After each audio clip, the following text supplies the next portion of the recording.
भावना म्हणजे इथे येऊन नेहमी आनंद होतो। ही पारंपरिक आमची हंडी आहे, आता निष्ठेची हंडी झालेली आहे आणि आपण इथे प्रतिसाद पाहत आहे। संपूर्ण मुंबईतून येतात, इथे अनेक मंडळ येऊन गेलेत।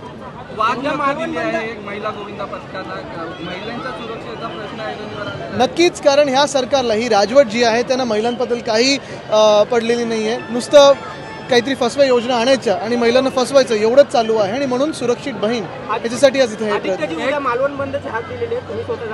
आता बघू कसं काय जमतंय ते। पण तिथे नक्कीच शिवसेनेचे नेते आमचे अंबादास दानवेजी, मग आमचे वैभव नाईक तिकडचे स्थानिक आमदार आहेत, भास्कर जाधवजी आहेत, हे सगळेच तिथे जात आहेत, विनायकरावजी देखील जात आहेत। आणि महत्त्वाची गोष्ट हीच आहे की हे निर्लज्ज सरकार जे खोटं मुख्यमंत्री बोलत आहेत, खोटंपण आणि खोकेपण हे दोन्ही आता त्यांचं धोरण झालेलं आहे।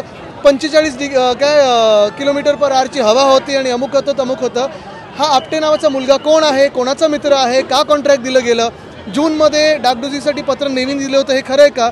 आणि सगळ्यात लाजिरवाण गोष्ट ही आहे की आता पडल्यानंतर मिंदेंनी ढकलून दिले नेव्हीवर, म्हणजे स्वतःची काही जबाबदारी नसल्यासारखं नेव्हीवर ढकलून दिलेलं आहे। त्यांना लाज वाटली पाहिजे। निर्लज्जता आहेत पण खोटारडेपणा ते कळलं। एकनिष्ठेची हंडी होती, एकनिष्ठच आता कमी झालेले पाहायला मिळतात। 2024 नंतर अशीच हंडी तुम्ही देखील बोलणार? मला वाटतं आपण पाहाल की 2024 मध्ये महाराष्ट्रात महाविकास आघाडीचं सरकार स्थापन होईल आणि नक्की इथे चांगलं सरकार एक जनतेला मी देऊ।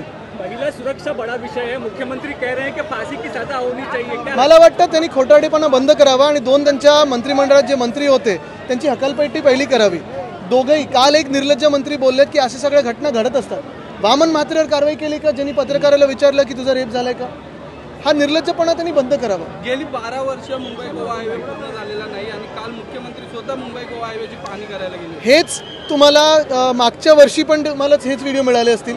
एका टोळीने तिथे आंदोलन पण केलं, टोलची टोळी होती, पण ह्या टोळीने आंदोलन करताना सांगितलं आमचा गडकरी साहेबांवर विश्वास आहे। गडकरी साहेबांवर एवढा विश्वास आहे की गडकरी साहेबांनी मुंबई गोवा असेल, मुंबई अहमदाबाद असेल, मुंबई नाशिक असेल, या 3 हायवेची तर वाट लावून ठेवलेली आहे आणि त्यांचं खोटं विकासाचं मॉडेल हे लोकांसमोर यायला लागलं। गणेशोत्सव काळातच मुंबई गोवा हायवेकडे लक्ष जातं नाही, नक्कीच, कारण पावसाळ्यात आहे। पण हे आम्ही आधीपासून बोलतोय। मुंबई नाशिक असेल, मुंबई नाशिक तर मी 2 वर्षापासून सतत बोलत आलेलो आहे आणि मी मुद्दामून मुंबई नाशिकवर प्रवास करत असतो, वंदे भारत घेत नाही, कारण मला तुम्हाला पण दाखवायचं असतं की ह्या रस्त्याची जी काही परिस्थिती एवढी वाईट आहे।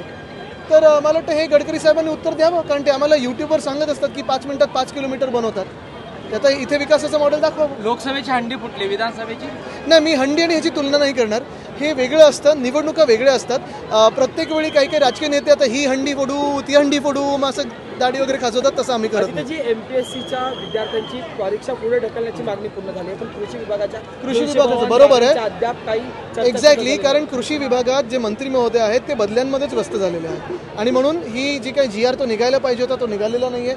आपण पाहत असाल की प्रत्येक वर्षी गेल्या 2 वर्षामध्ये आपण पाहतोय की साधारणपणे ह्या मुलामुलींना आंदोलन करायला बसायला लागतं।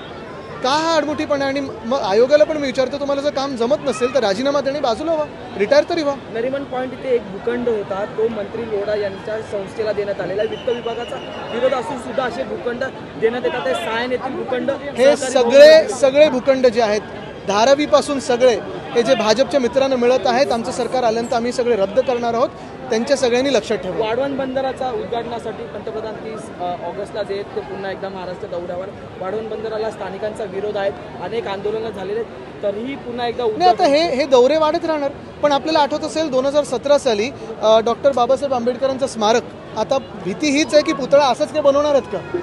म्हणजे भीती ही आहे। दुसरं म्हणजे शिवस्मारक, कुठे काय पुढे कारवाई झाली? काहीच नाही। हे खोटं बोलणारं सरकार आहे, भाजप हे खोटं बोलण्याचा पक्ष आहे। मुख्यमंत्री म्हणतात विधानसभेची हंडी फोडणार म्हणून, मी तेच बोललो ना, आता ठीक आहे। एबीपी माझा, उघडा डोळे बघा नीट।